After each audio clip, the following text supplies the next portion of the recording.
Muy buenas tardes a todos y todas. Bienvenidos a BioTalks 2026. Hoy nos volvemos a encontrar en este espacio para celebrar la ciencia, la curiosidad y el talento de quienes se están preparando para transformar el mundo desde la biotecnología. Este año, la naturaleza toma el protagonismo absoluto. Prepárense para un viaje fascinante que nos llevará desde la cima de árboles milenarios hasta las profundidades del océano, pasando por hormigueros que esconden secretos y células capaces de reconstruir la vida. Porque si algo nos enseña la biotecnología moderna, es que las mejores soluciones a nuestros problemas ya fueron inventadas. A nosotros solo nos toca descubrirlas. Para dar inicio formal a este evento, recibimos en el escenario al licenciado Martín Vadillo, director de las carreras de licenciatura en Biotecnología y Bioinformática de nuestra alta casa de estudios.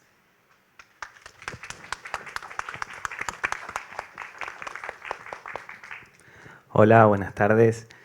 No quiero robar mucho tiempo a lo que es la actividad, porque acá los protagonistas hoy son los chicos, ¿sí?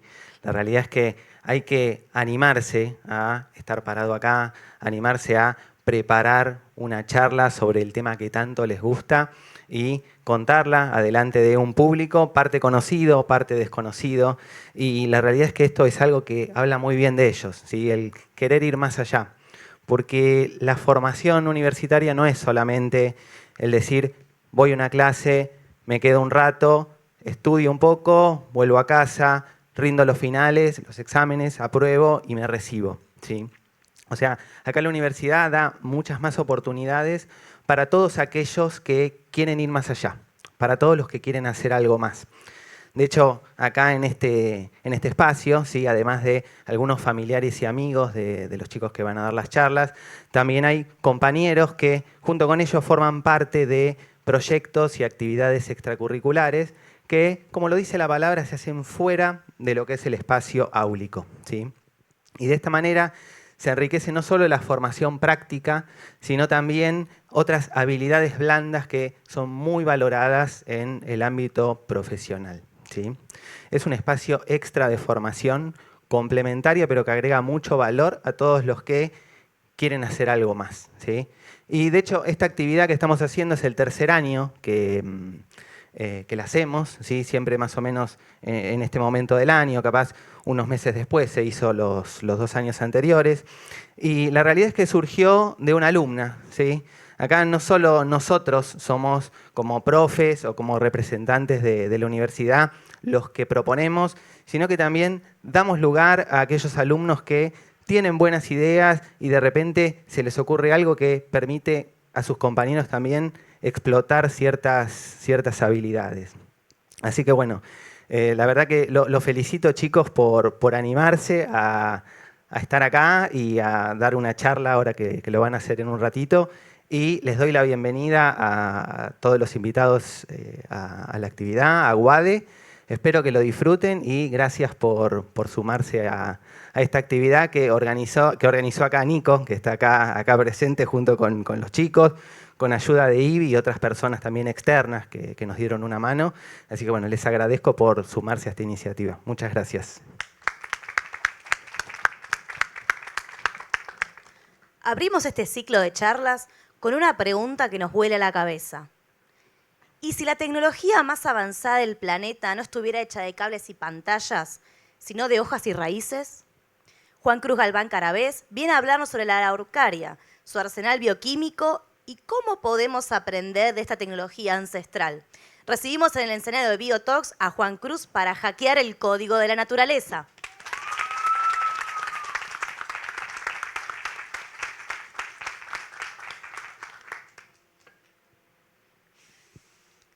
¿Y si la tecnología más avanzada del planeta tuviera hojas y raíces?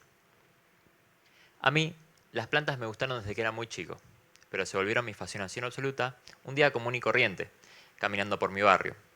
A 2 cuadras de mi casa había un árbol que me llamaba muchísimo la atención por su particular forma de paraguas. Así que fui con mi viejo y le pregunté, che, ¿qué onda ese árbol? Él me miró y me dijo, es una araucaria. Bastante rara verla por acá. Araucaria, un nombre que me quedaría grabado. y que tiempo después en el colegio me enteraré de un dato tremendo. Es un árbol que convivió con los dinosaurios. Ante este descubrimiento, me obsesioné con una pregunta. ¿Cómo puede ser que un árbol haya vivido miles y miles de años, superando extinciones masivas, mientras que otras especies de animales o plantas, que a simple vista parecen mucho más avanzados, no lo lograron y desaparecieron de la faz de la Tierra? Con esta intriga dando vueltas en mi cabeza, comencé a estudiar biotecnología y a investigar un poco más. Y descubrí que había gente tan loca como yo, preguntándose exactamente lo mismo y entrando a laboratorios para contestarlo.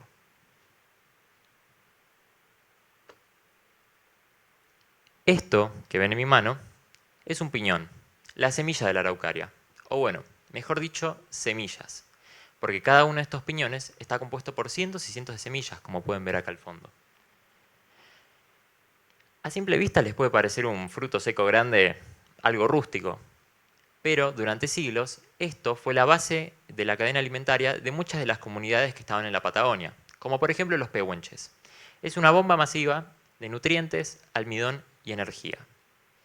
Para nosotros quizás significa eso, un alimento nomás, pero para el árbol es algo completamente distinto. Le lleva años y años de energía acumulada generar solamente uno de estos. Y acá viene la pregunta, ¿cómo sabe un árbol que no tiene un sistema nervioso centralizado cuál es el momento exacto para poder gastar toda esta energía y generar uno? Hace unos años, unos investigadores argentinos hicieron un estudio en araucarias. Se dieron cuenta que no se reproducen de manera al azar ni por el clima local, sino que tienen una semillación sincronizada masiva. Término raro. ¿Qué quiere decir esto? Básicamente, que se coordinan a la hora de tirar sus semillas para tirarlas todas juntas. Ok, pero ¿cómo se coordinan? Bueno, se descubrió que las araucarias, uno pensaría que es cuando maduran sus piñones o cuando llega la primavera y aumenta un poquito la temperatura.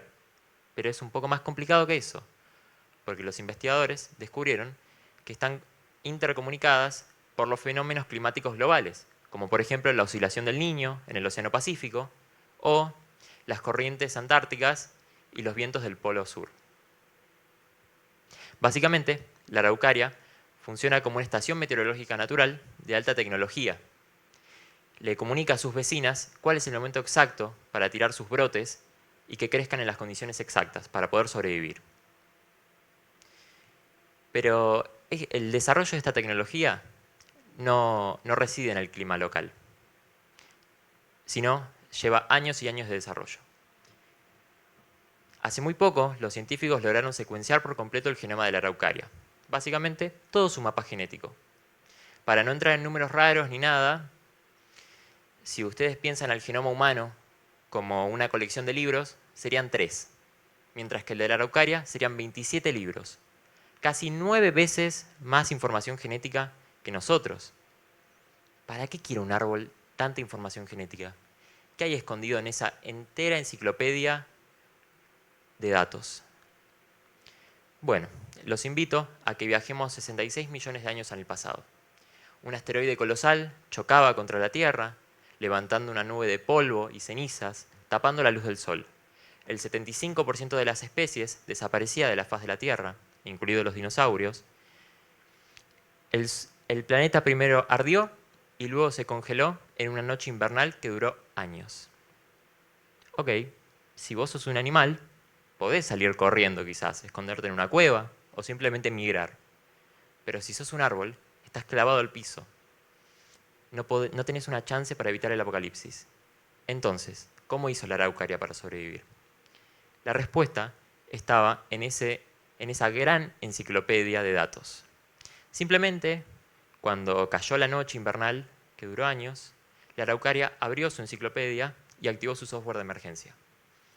Por un lado, empezó a secretar moléculas especiales y azúcares como la rafinosa, que es un anticongelante natural. Básicamente, este compuesto evitó que el agua dentro de las células de la araucaria formara cristales de hielo y rompiera sus tejidos de dentro hacia afuera. Por otro lado, blindó su tronco y ramas con resinas súper potentes cargadas de terpenos, lo que evitó que entren la lluvia ácida y los gases tóxicos que estaban en el ambiente en esa época. Básicamente, las araucarias sobrevivieron porque tenían un arsenal bioquímico ya preparado para cualquier desastre. Estaban biológicamente sobrecalificadas para el planeta en el que existían. Hoy, en pleno siglo XXI, nos enfrentamos a nuestra propia crisis climática, con sequías extremas, suelos cada vez más áridos y ecosistemas al borde del colapso. Y nos la pasamos mirando al futuro, buscando soluciones innovadoras, complejas, artificiales y súper caras que todavía no existen. Como estudiante de biotecnología, entendí que lo importante no es innovar desde cero, sino aprender a mirar lo que la naturaleza ya perfeccionó. Dejar de mirar a la araucaria como un simple árbol de postal o un adorno en una plaza y empezar a verla como lo que realmente es, una supercomputadora de 200 millones de años con testeos en el terreno. La tecnología más avanzada del planeta no la hicimos nosotros. Ya fue patentada por la naturaleza. A nosotros solo nos queda la fascinación de entrar al laboratorio, entender su lenguaje y aprender a hackear su código para salvar nuestro propio futuro. Muchas gracias.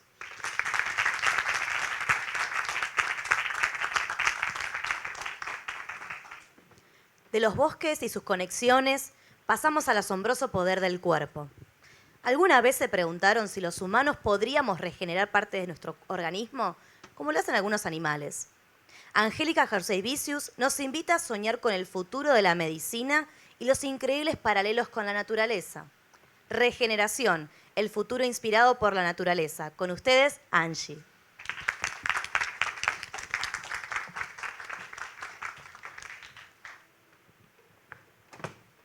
¿Alguna vez les dijeron algo tan absurdo que pensaron que se estaban riendo de ustedes? Bueno, a mí me pasó. Hace unos años, cuando fui a un acuario a buscar una mascota para regalársela a mi hermano, de entre todos los animales que había, hubo uno que me llamó poderosamente la atención. Es el que ven en pantalla, un ajolote. Me pareció un animal rarísimo. A primera vista, parece salido de una película de ciencia ficción. Tiene una sonrisa permanente y pasa toda su vida debajo del agua. Aunque es un anfibio, nunca pasa por un proceso de metamorfosis, como sí lo hacen las ranas o las salamandras, así que presenta características juveniles a lo largo de toda su vida. Pensé que era el regalo perfecto. Cuando llegué a casa y lo observé con mayor detenimiento, me di cuenta de que le faltaba una pata. Inmediatamente llamé al acuario de donde lo había ido a buscar para que me dijeran qué cuidados especiales necesitaba. Y la respuesta me sorprendió. Me dijeron, no te preocupes, le va a volver a crecer. Recuerdo haber pensado que claramente me estaban haciendo un chiste, pero no. Busqué más información y resulta que no solo pueden regenerar parte de sus extremidades, sino también órganos vitales, como son el corazón y el cerebro. Me pareció algo fascinante. Al cabo de unas semanas, el ajolote tenía la pata nueva. Ahí me explotó la cabeza. No podía dejar de pensar en cómo era posible que se regeneraran órganos completos desde cero. ¿Cómo recordaban la forma y tamaño correctos? Pero sobre todo, si sería viable desarrollar una tecnología que funcione de forma similar y sea aplicable en humanos y otros animales vertebrados. Cuando nosotros sufrimos lesiones importantes, nuestro cuerpo cicatriza. Es un mecanismo muy eficiente, ya que cierra rápidamente las heridas y evita infecciones. Sin embargo, en los ajolotes pasa algo totalmente diferente. Se activa un proceso de regeneración. Las células cercanas a la lesión comienzan a recibir señales químicas que las inducen a un estado mucho más flexible. Es decir, dejan de comportarse como células especializadas de hueso, músculo o piel para volver a tener la capacidad de transformarse nuevamente. Esas células forman una estructura que se llama blastema. Las células que lo componen tienen una alta capacidad para multiplicarse y sobre todo para recibir información sobre qué tejido deben reconstruir y en qué lugar hacerlo. Y ojo, el ajolote no es el único con la capacidad de regenerarse. Las planarias pueden regenerar prácticamente todo su cuerpo. Las estrellas de mar regeneran brazos por completo. El pez cebra regenera parte de la médula y del cerebro. Y, sin ir más lejos, la salamandra, pariente muy cercano del ajolote, tiene una alta capacidad regenerativa. Entonces, la pregunta deja de ser si la regeneración existe. La naturaleza nos demuestra todos los días que es así. La verdadera pregunta es si podremos comprender cómo funciona para poder aplicarlo en la medicina regenerativa. Obviamente, el objetivo no es que mañana una persona pueda regenerar un brazo por completo. La ciencia aún está muy lejos de ello. El objetivo es entender qué mecanismos utiliza el ajolote para regenerar tejidos sin dejar cicatriz y cómo podemos aplicarlo a la medicina para mejorar la salud. Piensen por un momento cómo sería. Personas que sufren ataques cardíacos, en lugar de vivir constantemente con una cicatriz, podrían regenerar parte del músculo del corazón. Personas que sufren enfermedades neurodegenerativas como son el Parkinson o el Alzheimer, podrían someterse a distintos tratamientos que recompongan estas conexiones neuronales que fueron afectadas por la enfermedad y así revertir el daño causado. Y no solo en humanos, también en medicina veterinaria. Hoy en día, muchos caballos que sufren lesiones medulares o fracturas graves tienen pocas probabilidades de sobrevivir. Entonces, desarrollar distintos tratamientos podría darles a estos animales una segunda oportunidad. Entender cómo algunos animales regeneran sus propios tejidos podría en un futuro abrir las puertas a tratamientos que hoy simplemente no existen. En fin, cuando fui a ese acuario a buscar a la mascota, jamás pensé que terminaría haciéndome una de las preguntas más importantes de mi carrera. Y creo que esa es justamente la esencia de la ciencia. Todo empieza con una pregunta. Tendemos a pensar que los grandes avances científicos nacen únicamente dentro de laboratorios llenos de tecnología. Pero muchas veces el primer paso es simplemente observar aquello que la naturaleza lleva millones de años haciendo y perfeccionando. Quizás el futuro de la medicina no dependa únicamente de inventar algo completamente nuevo. Quizás también dependa de aprender a escuchar lo que la naturaleza todavía tiene para enseñarnos. Y en un futuro, cuando hablemos de medicina regenerativa, recordemos que parte de esa historia nació gracias a un pequeño anfibio que nos recordó que perder una pata no siempre significa perderla para siempre. Muchas gracias.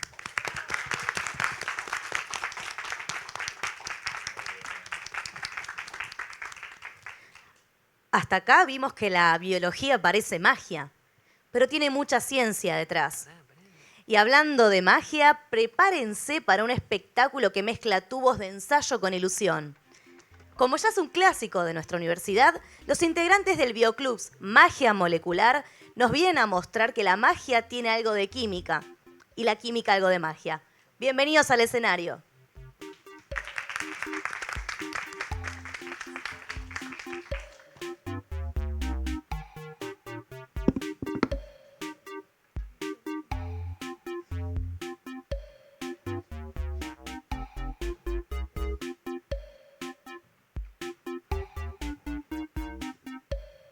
Bueno, muchísimas gracias Ivana por la introducción. Mi nombre es Tomás Leal, ella es Stephanie Schum y, como ya bien nos mencionó, somos el Club de Magia Molecular. Hay algunas reacciones, quizás que no involucran tanto la biología como ya vimos en las plantas o en los peces, sino que a veces se centra más en la química y tiene ciertas interacciones que nos pueden ayudar en nuestro día a día. Para esto, primero necesitaríamos algún voluntario. ¿Alguien que se anime?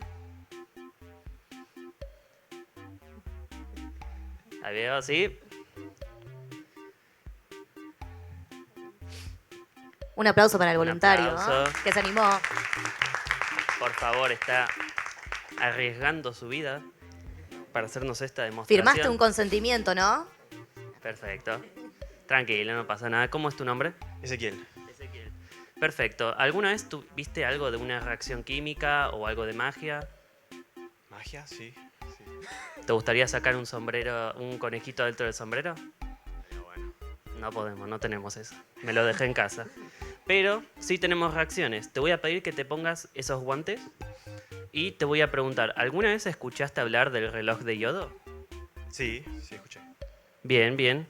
Entonces sabrás que es una reacción en la cual tenemos varias sustancias, principalmente una que tiene yodo con almidón, lo cual va a hacer que con el tiempo se forme una reacción. ¿Algo así, más o menos?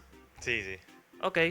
Entonces te voy a pedir que una vez que te termines de poner los guantes, agarres con una mano cada uno de estos dos vasos y los mezcles y trates de medirme cuánto tiempo tarda en reaccionar la solución. ¿Algún estimado más o menos? Uy, no sé. Si te hace sentir mejor, el año pasado lo intentamos y por ahora ya van 31.536.000 segundos y contando todavía. Así que esperamos que esta vez sea más corto. Tranquilo, tranquilo, no pasa nada. Cuando quieras, podemos arrancar. Ok, agarra un vaso con cada mano.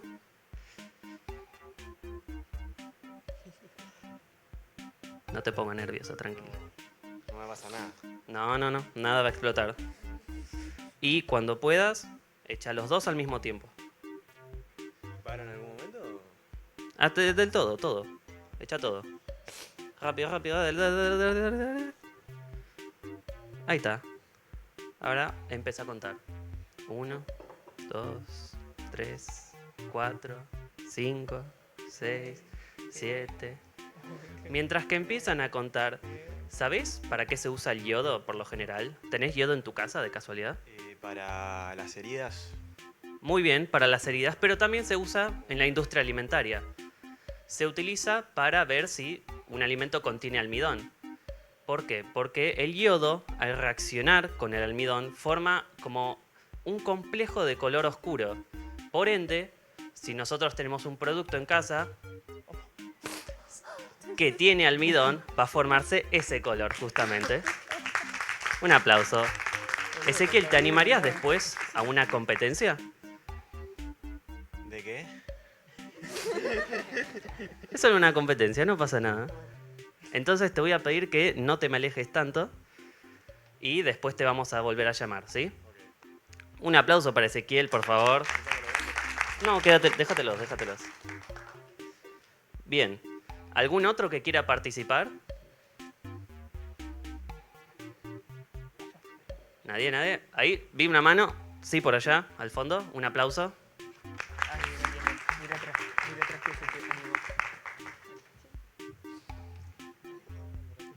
Perfecto. ¿Cuál es tu nombre?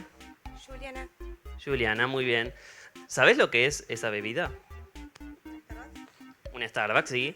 ¿Pero alguna vez viste estas perlitas de sabores? ¿No? Bueno, la primera vez, así que te explico.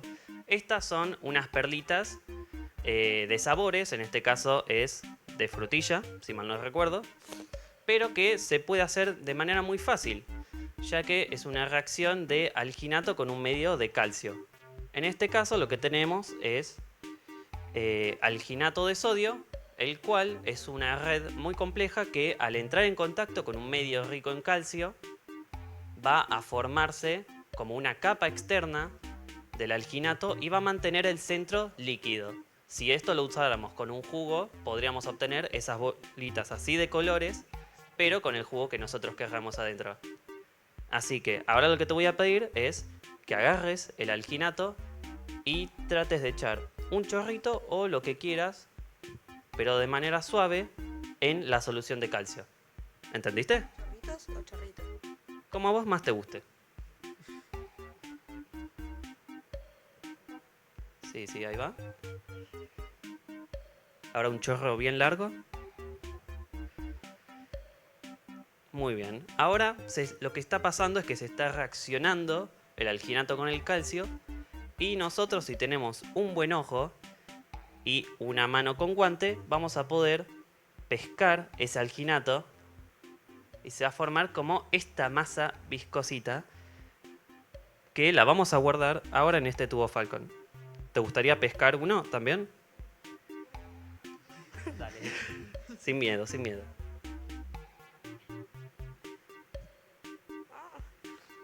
Sí, es medio asqueroso, ya sé. Es comestible, pero por la duda no. Porque con el calcio se forma un poquito amargo. Si lo lavas con agua, después es comestible. Perfecto. Ahora la pregunta, ¿te animás a un desafío entonces? ¿Vos también? Sí. Ok, entonces un aplauso y le vamos a pedir a Ezequiel que se levante de nuevo. Ahora lo que tenemos es un pequeño desafío, el cual tenemos una demostración de indicadores. ¿Saben algo sobre eso? ¿No? Ok. Bien, los indicadores es una sustancia que a nosotros nos ayuda a medir la acidez de un medio. En este caso estamos usando uno que es azul de bromotimol, el cual forma 3 colores. Si está en un medio alcalino, se va a formar este color azul. Si se forma en un medio ácido, es amarillo. Y si está en un medio neutro, se forma un color verde. Ahora, uno de ustedes dos va a ser voluntario para soplar en esta pajita dióxido de carbono y va a tratar de acidificar el medio, mientras que la otra persona va a tener un gotero con ácido clorhídrico y va a echar de a gotitas muy despacio para también intentar acidificar el medio. Aquel que logre llegar al pH neutro y formar la solución de color verde gana el tubo Falcon con el alginato. ¿Se animan? Sí. ¿Quién quiere soplar? Perfecto, muy bien. Un aplauso para Ezequiel que va a sacrificar sus pulmones. Bien. Ok, las reglas las repito por las dudas. Uno va a soplar, no tomes nada, mientras que el otro le va a echar de a gotas. La idea es llegar a que el color sea verde. Si se pasan de amarillo, pierden, ¿ok? ¿Están listos? Claro. Si ven que se empieza a formar, sobre todo vos, como un poquito amarillo y ves que es de color boca de golpe, lo agarras así, lo agitas un poco y ves si realmente cambió de color o si le tenés que volver a echar más. Bien, ¿están listos los dos? En sus marcas, ¿listos? Ya.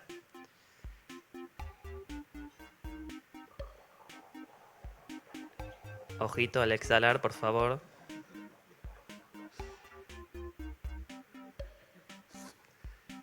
Por favor, el público, animen. ¿Quién piensa que va a ganar Ezequiel?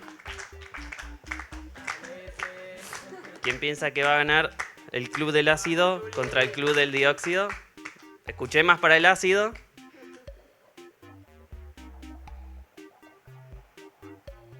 Agite, agite, agite. Ahí veo que se empieza a cambiar un poco de color. Dióxido de carbono, para los que no sepan, al estar en un medio alcalino, actúa como si fuese un ácido y empieza a acidificar el medio. Claro, no es un ácido tan fuerte como si directamente le estuviésemos echando ácido, pero aún así sirve para esta demostración.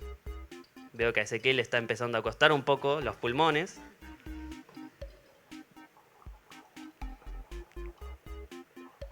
Acá podemos ver que empieza a cambiar un poco.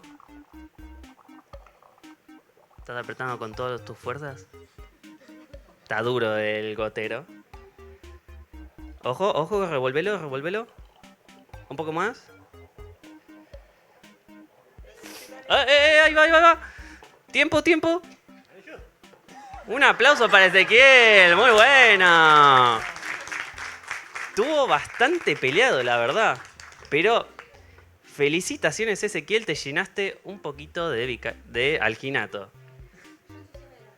Hay que darle puntos para ensuciar menos. Así que vos también te vas a llevar un tubito más chiquito. ¿Lo querés llenar con alginato? Dale. ¿A quién se lo vas a regalar esto? A mi papá, para que no coma. No recomiendo, pero está bien. Qué asco. Pero bueno, Ezequiel, ya podés volver a tu asiento si querés. ¿Querés hacer una reverencia? Si podés. Ahí va.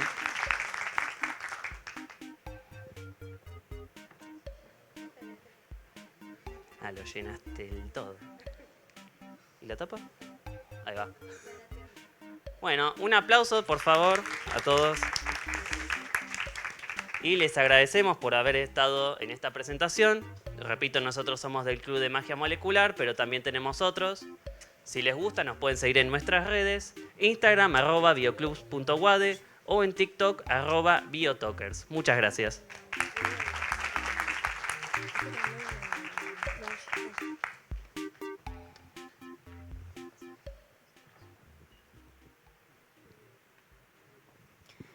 Después de tanta magia, volvemos a poner los pies en la tierra, literalmente en la tierra. Porque la próxima farmacia que visitemos quizás no esté en una esquina del barrio, sino debajo del pasto. Melanie Castro y Sebastián Retegui nos traen un mundo en miniatura lleno de potencial. Bienvenidos al escenario de BioTalks 2026, Mel y Sebas, para descubrir la farmacia escondida en el hormiguero.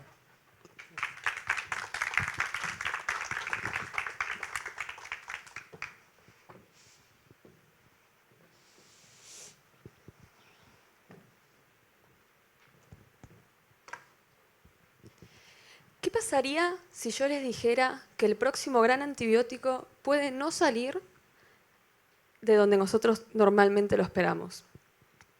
Bueno, esto es lo que investigaron un grupo de investigadores. En sí, pensarían al pensar en un antibiótico, pensarían en un laboratorio, con los científicos en guardapolvo, usando microscopios, máquinas raras, todo así, ¿no? Pero ¿qué pasa si le digo los investigadores pensaron en un lugar más raro? Pensaron en un hormiguero. Sí, en un hormiguero como el que está en el parque, en el patio de la casa. Raro, ¿no? Y aunque parece una idea medio rara al inicio, entre más miramos cómo es que viven las hormigas, más sentido empieza a tomar todo. Ahora, ¿qué es lo que tiene de especial un hormiguero para que los científicos se interesen en él? Bueno, pensémoslo un segundo. Un hormiguero puede tener miles o incluso millones de hormigas viviendo juntas. Comparten comida, se tocan todo el tiempo. Básicamente tienen las necesidades esenciales para que las bacterias, hongos y otro tipo de microorganismos se propaguen muy rápidamente. Otro ejemplo, si juntan muchas personas en un lugar cerrado, los ponen a compartir comida, tocan las mismas superficies, esperaríamos que las enfermedades se propaguen enseguida. Bueno, sin embargo, esto no pasa con las hormigas. Ellas pueden vivir muchísimos años. Es por eso que los investigadores empezaron a pensar que deben tener algunas defensas naturales o algún mecanismo que capaz no conocemos para protegerse frente a estas adversidades.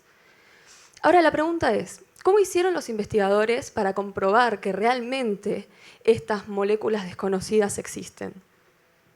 Bueno, los científicos empezaron a estudiar distintas especies de hormigas. No porque pensaran que tenían un elemento mágico ni un medicamento dentro del cuerpo. La idea era más sencilla. Si estos bichos lograban sobrevivir en un ambiente lleno de millones de microorganismos, algún mecanismo de defensa tendrían que haber desarrollado. Así que obtuvieron distintos extractos de las distintas especies de hormigas y los enfrentaron, en condiciones de laboratorio, a bacterias capaces de causar enfermedades en los humanos. Los resultados fueron fascinantes al ser que algunos de los extractos lograron reducir o incluso impedir el crecimiento bacteriano. No quiere decir que tengan un antibiótico ya listo para usar dentro del cuerpo, sino que se encontró una molécula con actividad antibacteriana, es decir, la capacidad de reducir el crecimiento de las bacterias, que en un futuro esto podría servir como punto de partida para nuevos medicamentos. Pero, que algo tenga actividad antibacteriana no significa necesariamente de que sea muy eficaz. Así que, ¿qué tan buenos fueron los estudios? Bueno, y llegamos justamente a una de las partes más interesantes de este proyecto, porque algunos de estos compuestos presentaron una actividad comparable o incluso superior a la de algunos antibióticos utilizados en el laboratorio frente a determinadas bacterias. Esto no quiere decir que una hormiga le haya ganado un antibiótico. La realidad es que estamos muy lejos de un medicamento como tal. Pero el resultado no deja de ser importante, porque nos habla de cómo la naturaleza todavía tiene demasiado para enseñarnos y hay mucho que todavía no conocemos y que puede ser un punto de partida justamente para nuevas formas de lidiar con estos problemas que tenemos. En otras palabras, la hormiga no es el remedio. La hormiga es la pista que nos proporciona la naturaleza. Pero yo pregunto, ¿por qué es que necesitamos encontrar nuevas pistas para desarrollar nuevos antibióticos? Bueno, porque la realidad es que hoy en día tenemos un problema enorme, que es la resistencia bacteriana. Durante años usamos antibióticos de manera indebida. Los usamos frente a infecciones virales. No sabemos por qué, porque los antibióticos no tratan virus. También se usaron muchísimo en producción animal. Y además, la gente que toma antibióticos y los corta antes de tiempo, cuando se siente bien, esto le sirvió a las bacterias para aprender a defenderse. Entonces, nos da como resultado que cada vez aparezcan más bacterias con resistencia a los antibióticos y los antibióticos que antes funcionaban perfectamente, hoy en día no dan los mismos resultados. Entonces, volvemos a la base del problema, en el que hay que buscar nuevas maneras de combatir con las bacterias. No alcanza solamente con modificar los antibióticos ya existentes, sino que necesitamos buscar nuevas maneras de combatirlos. Y es acá donde la naturaleza tiene mucho para enseñarnos. Entonces, yo ahora les pregunto, ¿esta charla realmente era sobre hormigas? ¿O todo este tiempo estábamos hablando de algo mucho más grande? En verdad, nunca fue solamente sobre hormigas. Fue sobre aprender a observar a la naturaleza misma de una manera distinta. Antes de que existieran los grandes laboratorios con todas las máquinas complejas y los mismos antibióticos, las hormigas ya estaban conviviendo con bacterias, hongos y todos los restos de millones de microorganismos. Durante millones de años evolucionaron para poder proteger a sus colonias y sobrevivir en ambientes peligrosos. Puede que en un futuro el siguiente gran antibiótico no vaya a salir directamente de una hormiga. Pero quién sabe, capaz sale de una molécula descubierta gracias a ellas o de un mecanismo que aún no llegamos a comprender por completo. Así que la próxima que vean un hormiguero, no piensen en un montón de bichos caminando de un lado para el otro sin sentido. Piensen en una especie que lleva millones de años evolucionando y resolviendo los problemas que nosotros apenas ahora empezamos a entender. Porque a veces, para obtener grandes respuestas, hay que aprender a mirar las cosas más pequeñas. Muchas gracias.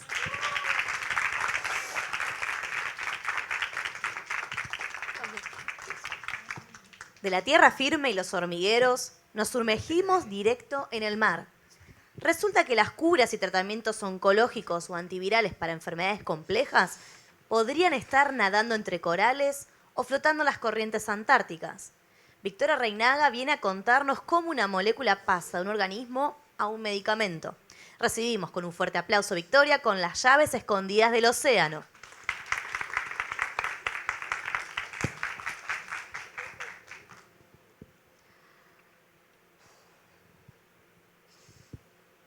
Imaginen por un momento que les entrego una llave, pero no les digo qué puerta abre. ¿La descartarían por no saber para qué sirve?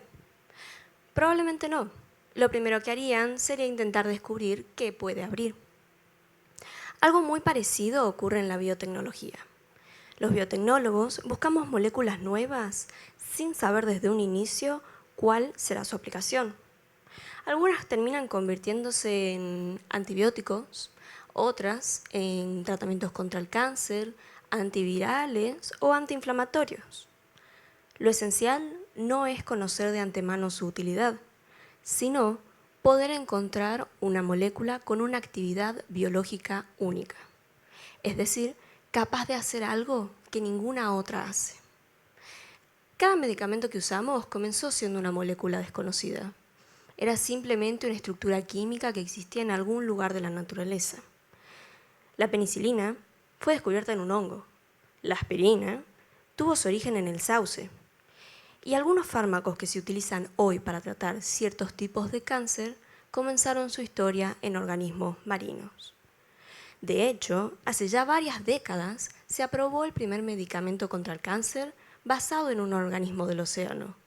Y sin embargo, muchas personas no conocen que el mar ya forma parte de la historia de la medicina.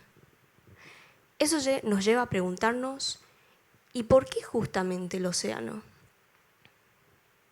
Cuando hablamos del mar, solemos imaginarnos peces, ballenas, corales o playas. Pero un biotecnólogo ve algo muy distinto. Es uno de los reservorios de diversidad química más grandes del planeta. Los organismos marinos deben de poder competir por el espacio en un arrecife, comunicarse entre sí, defenderse de depredadores y sobrevivir en ambientes con grandes variaciones de presión, temperatura y salinidad. Y muchos de ellos no pueden escapar o construir herramientas o refugios. Así que la evolución les dio otra estrategia, la química. Para sobrevivir producen una enorme variedad de compuestos químicos que les permiten interactuar con el ambiente. Pero esas moléculas no evolucionaron para ser medicamentos. Son soluciones químicas que se fueron desarrollando a lo largo del tiempo porque ayudaban a otros organismos a sobrevivir. Lo interesante es que de vez en cuando estas mismas soluciones también pueden ayudarnos a nosotros. Y ahí es donde entra el trabajo de la biotecnología. El desafío consiste en identificar cuáles de estas soluciones poseen una función lo suficientemente interesante y evaluar si podrían convertirse en nuevas herramientas para la medicina. Pero, ¿cómo pasa una molécula escondida en un organismo marino a transformarse en un medicamento que algún día puede llegar a un paciente? Bueno, toda historia comienza con una expedición científica. Los biólogos recorren arrecifes, costas o las profundidades del océano recolectando distintos organismos marinos. Ya en el laboratorio, los investigadores preparan extractos de estos organismos y los evalúan frente a distintos modelos experimentales. Pero, contrariamente a lo que muchos piensan, no buscan la próxima cura contra el cáncer o el próximo antibiótico. No, lo que se busca es algo mucho más simple. Actividad biológica. ¿Hay aquí alguna molécula con una función lo suficientemente interesante? Muchas veces la respuesta es no. Pero de vez en cuando aparece una molécula que merece ser estudiada. Uno de estos hallazgos fue la trabectedina. Este compuesto fue descubierto en un pequeño tunicado marino y los investigadores observaron que tenía una notable actividad frente a determinadas células tumorales. Sin embargo, surgió un gran problema. Obtener suficiente cantidad de ese compuesto directamente del organismo era prácticamente imposible. Y la solución no fue extraer más organismos del océano, no, fue recurrir a la biotecnología. Gracias al desarrollo de procesos de producción y síntesis química, hoy la trabectedina puede fabricarse de forma sostenible y se utiliza para tratar ciertos tipos de sarcomas de tejidos blandos y en algunos casos cáncer de ovario. Esta historia nos enseña cómo la naturaleza puede ofrecernos la inspiración, pero es la biotecnología la que permite transformar ese descubrimiento en un medicamento. Y el océano no solo ha inspirado tratamientos contra el cáncer. Existe un pequeño caracol marino que captura a sus presas inyectándoles un cóctel de toxinas específicas. Entre ellas, una llamó especialmente la atención, porque era capaz de bloquear de forma muy selectiva determinados canales presentes en las neuronas. Este hallazgo dio origen a la ciconotida, un medicamento que se utiliza para aliviar el dolor crónico muy intenso de personas para quienes otros analgésicos ya no son suficientes. A mí me sigue sorprendiendo que un pequeño caracol marino que desarrolló esta estrategia para capturar peces, hoy esté ayudando a aliviar el dolor de las personas. Y este tipo de descubrimientos no se dan únicamente en universidades. Por ejemplo, PharmaMar es una compañía biotecnológica española que está centrada en investigar, desarrollar y comercializar tratamientos oncológicos de origen marino, así como la propia trabectedina. En definitiva, descubrir un medicamento no requiere de salir a buscar una respuesta, sino de poder identificar cuándo aparece una oportunidad. Al principio de esta charla les mostré una llave, cuya puerta todavía no conocíamos. Hoy creo que el océano está lleno de estas llaves, que cada especie es una posibilidad, cada molécula una puerta la cual todavía no sabemos a dónde conduce. Por eso, proteger el océano no es únicamente una cuestión ambiental. Es una decisión científica. Es proteger esas oportunidades de descubrimiento que aún permanecen ocultas. Quizá el próximo gran avance de la medicina ya exista. La verdadera pregunta es, ¿seremos capaces de encontrar la llave adecuada antes de perderla? Muchas gracias.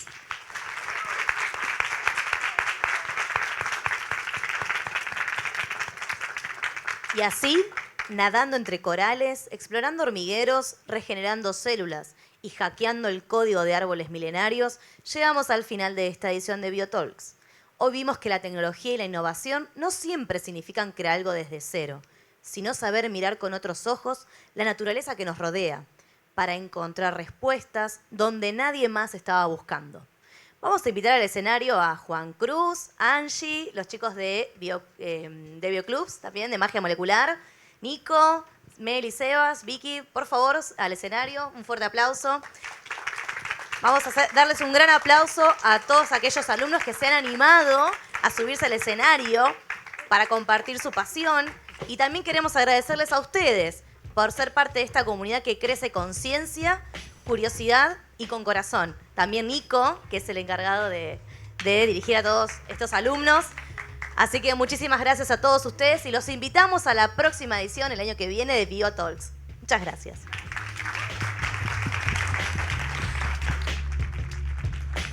Muchas gracias, chicos. Felicitaciones.